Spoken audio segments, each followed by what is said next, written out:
So Zazu is a almost 15-year-old Alexandrine Parrot, and he's got an overgrown beak, as you can see. Apparently, according to the owner, the bird was okay for the first 14 years, and the last year or so, it's just started growing a bit extra and chipping off.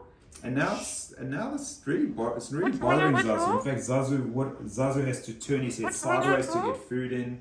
He can't really eat well. What I've discussed with the owner is that when we get a beak overgrowth, we don't just trim the beak. We discuss some kind of disease present, because a beak doesn't just overgrow. As you guys know, I mean, I'm saying this in jest, you don't go in the wild and see beak trimming and nail trimming for birds out in the wild. So it's multifactorial. One of the big things we have with these guys is diet and nutrition, because as you would know, the trophic factors for our nails, for a rhino horn, for a beak, comes from the liver.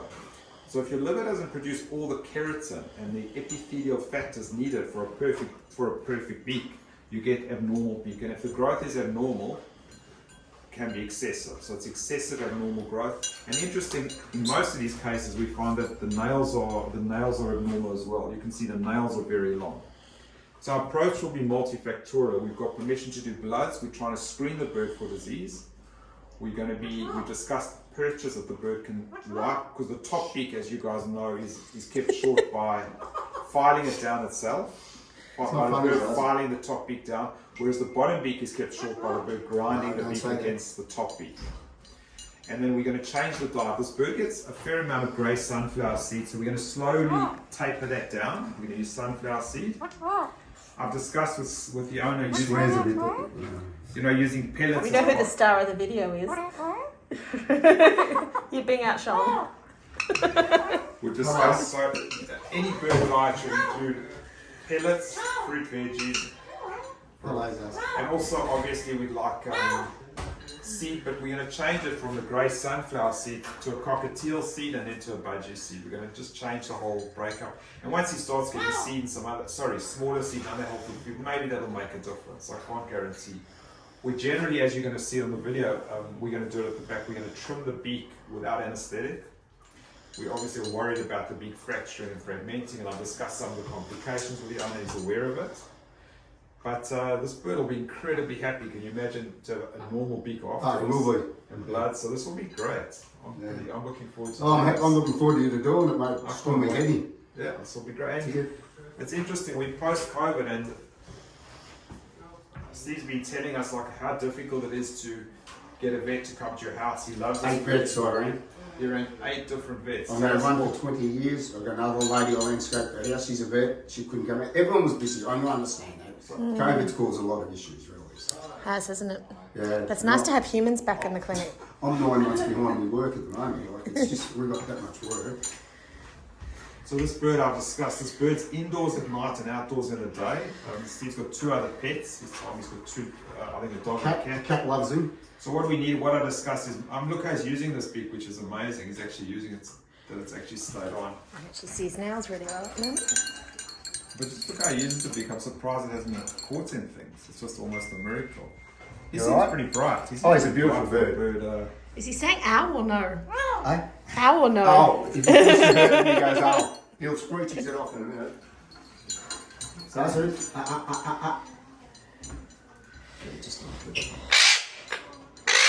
Zazu, go. It's alright, it's alright.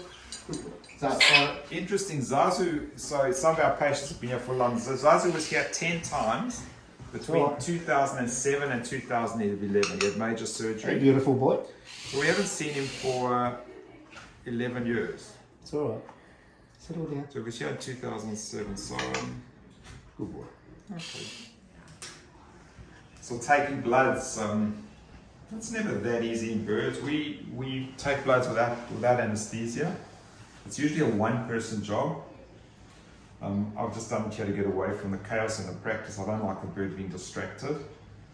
But we only get one chance and there's only one vein. So if we don't get it the first time, we're in trouble. Now, our lab needs 0.4 mils, so we normally give 0.5 just to give them what they want.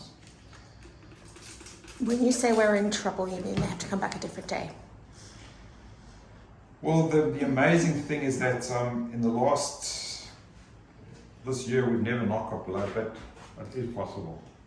We seem to get blood every time, but I'm always quite happy to get it. It's never like absolutely easy. So you can kind of, before I take it, you can see the blood vessel quite nicely. Just point to it. Yeah. So it's in under there. Perfect. So I'm just gently drawing up the sample.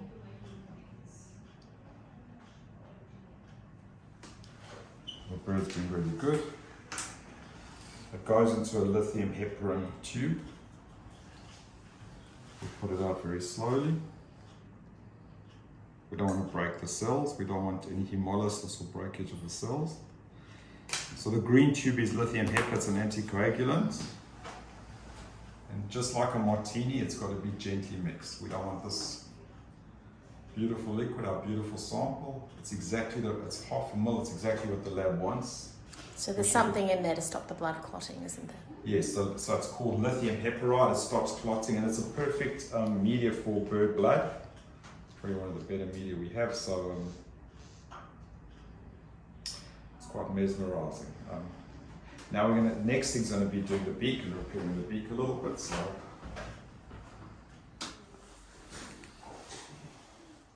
obviously when we do the beak, we will at this stage we can't do the bottom beak yet, but we'd like to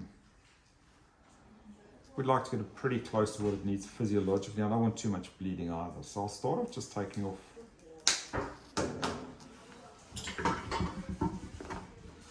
So that's the first part we've taken off. It's a pretty big amount.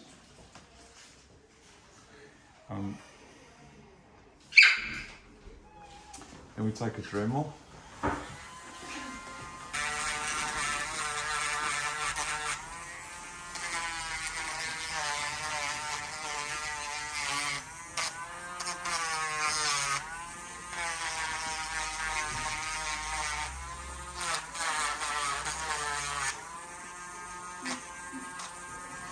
We're going to give this guy a little bit of a break, but I've still got to do his nails, I'm still going to do his bottom beak, but look how nice, well, I'll show you how good it looks after. You can see we pretty much got close to a normal beak. Much better. I'll carry on dremeling. Thanks, Josh, for your time, but thanks, Shirini.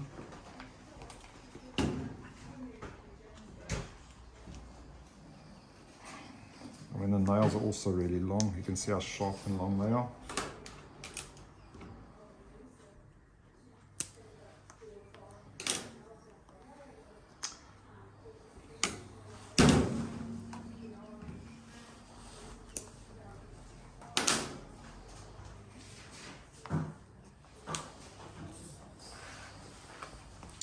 You can get an idea of how much nail we're taking off. The nails are really long. We're taking off a lot of nail.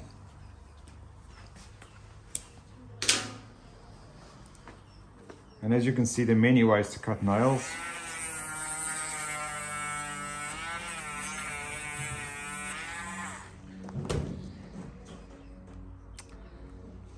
And occasionally we might get, these nails are so long, there can be long blood vessels. We just see that these, So what's that yellow stuff? The yellow stuff is a styptic powder that we use, so just to stop bleeding. I mean, look at these nails. This is long. This is really long.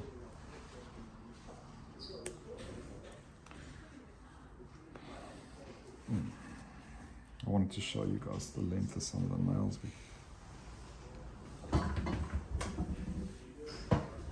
But what I'd like you guys to watch, watching the video, just to see how stressless it is to take blood, to do a beak, to take nails.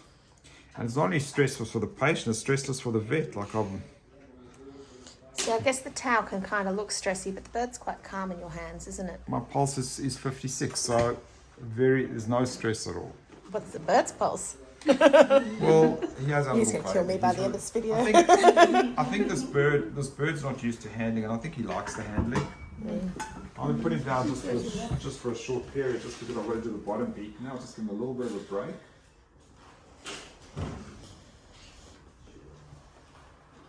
And that's a post-op incubator. Yes, and there you can look at us. I think he's missing the companionship, but I think that bottom beak we're gonna have to take a little bit off as well. So nails and upper beak and bloods are done. So even though we're not anesthetizing, and even though this beak is powerful and can just bite us, we somehow just play around and manipulate and.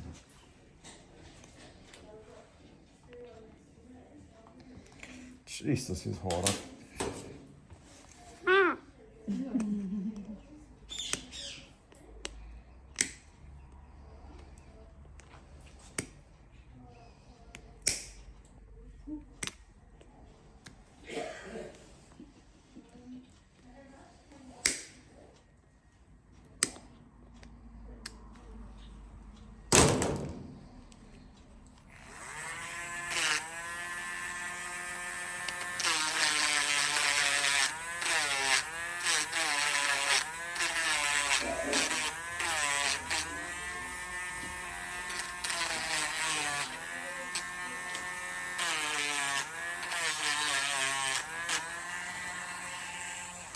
So for his first visit to the vet, I think that's enough. It's you can actually now you can have a look. The bottom beak closes nicely, the top beak shorter. We've got bloods, and that's the start. He will go on a liver tonic and a new diet as part of the treatment, even before we get results. And from not being able to grip and getting the beak caught everywhere, we've got a nice result and it looks like a pretty tame bird. Are you tame enough to not bite me? He does say the word owl, so this could end well. Are you tame enough to be friendly? Yes, so.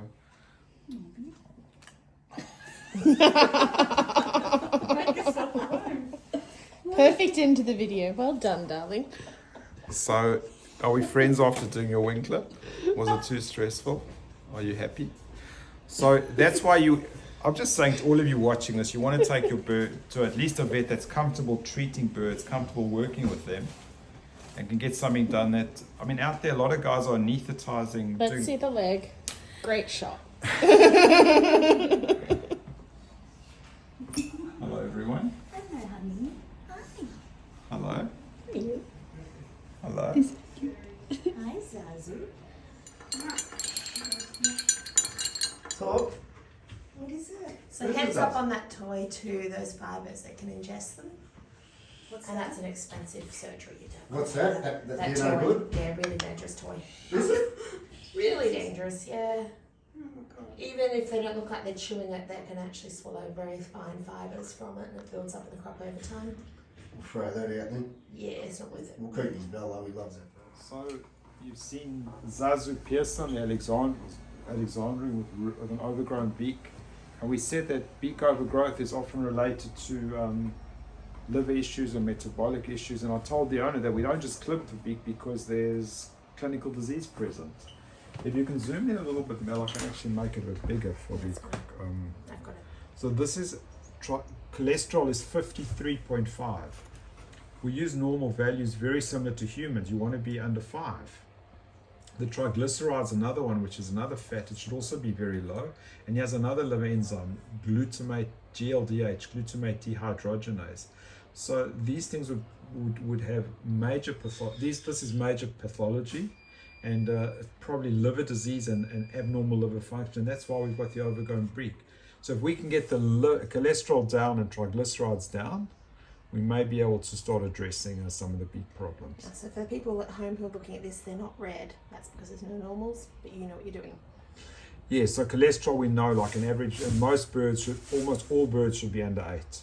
Almost every species. So, And most birds are under 2 for triglycerides. and male birds should be under 2 for triglycerides, correct. So if you add these together and you're sitting at like nearly 60 or over 60, 64, that'll make the blood very milky and oily because there's just so much fat in the blood. So this bird's really battling. The bile acid's 85, which is probably at the top of the normal range as well, even though there's normal values. So we're going to put this bird on a new diet. It's been on a grey sunflower seed diet most of its life. So maybe stopping it and getting the things down will potentially help. I hope it's not too late in a 14-year-old bird. That's fine.